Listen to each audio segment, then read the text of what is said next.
Hi, Denny Patterson with Instinct Magazine. How are you both doing today? Hi, Denny. So, Jamie, let's go ahead and start with you. What did you enjoy the most about playing Pinhead, and how did you make this character your own?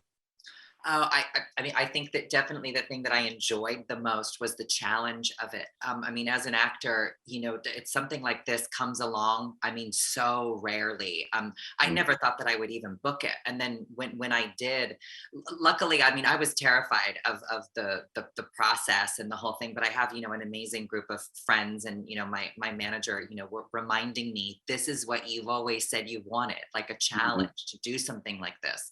I was terrified to step in, to the big blood-soaked shoes of Doug Bradley's, priest. Yeah, But with David guiding me the entire way, and all the conversations that we would have about the priest and her intentions and what she would be feeling at any given moment. I really hope that the audience sees that I tried to make it my own and mm, dip down into my emotional well of all of the the torment and suffering, and loss and joy, and sensuality, and and orgasmic revelation that I've been through in my life, and that I was able to bring that to my version of the priest. for sure. And David, what made Jamie the right choice for Pinhead?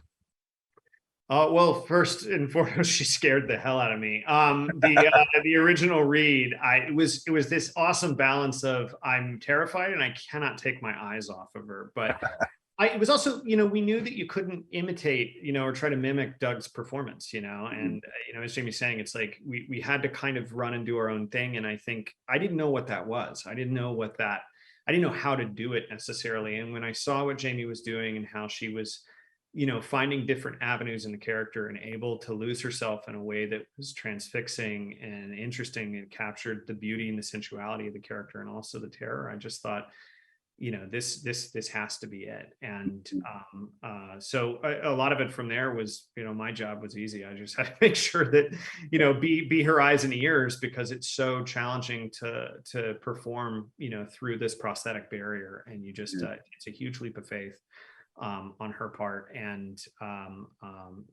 yeah, so we had to go for it. Great. And overall, what's your vision for the film? What do you hope audiences take away from it?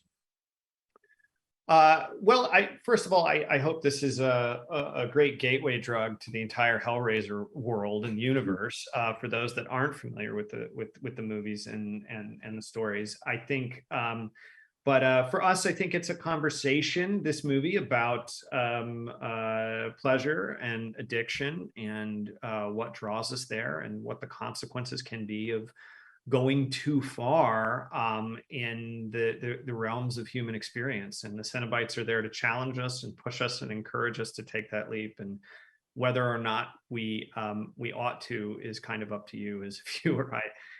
Maybe the movie's neutral at the end of the day on whether or not you should take that, whether or not you should join them. But yeah, I hope it's a thrilling ride for audiences, and introduces them to a wonderful world.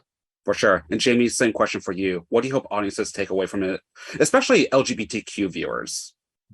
I mean, I hope that they enjoy. I mean, that they're terrified, that they're that they're screaming, that they're gripping the arms of the chair that they're sitting in, or the person they're sitting next to. I mean, I want them to be terrified, and I want them to be excited and turned on in a very strange way, and then I want them to be happy, to just see a story told, these iconic characters, this world. I want them to be happy that there's these characters in this world that we know, but the characters are all really new and a really diverse group of people that just represents the world that we live in.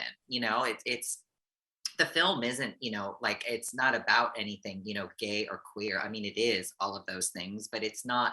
um I mean, yeah, I hope that they just are happy to finally see like a world that looks like the world that we live Yeah, for sure, definitely. in. Yeah. And Gottmik was offered the role for Pinhead.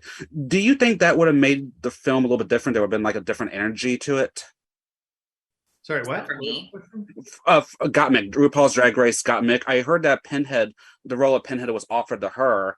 And do you think if she played Pinhead, there would have been like a different energy to the film? Of course, Jamie wouldn't be involved, but Oh, yeah, no, I don't think the role was offered to Gottmik. Yeah. Okay. I'm told Gottmik auditioned. Yeah, but Oh, okay. My apologies. I read that wrong then. Okay. Well, then, why do you think the LGBTQ community and the horror genre resonate so well with each other? And this is an open question for both of you. I mean, the LGBTQ community is constantly tortured, and so I think, I think that there's something very familiar in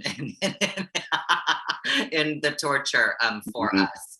I mean, I don't know. I think that I like to say that I think that the reason horror is so popular is because, you know, we can watch a horror film and we're reminded that our lives aren't really that bad. So that's it. David would like to add to that. I just think that I think the original movie was very, I mean, opening the box was about, you know, forbidden pleasures, but also acknowledging possibly one's identity and who you might be. And there was always kind of, you know, that personal pursuit that I think was there in the material. And I like to think that's one of the reasons that people have seen so much in those original movies. And if we've captured some of that, I'm great. For sure, definitely. May I take a screenshot for social media purposes? Sure. 1, 2, 3. Perfect. Jamie, David, thank you so much for your time. I appreciate it. Thank you, Denny. Have a good day. Bye-bye. Bye.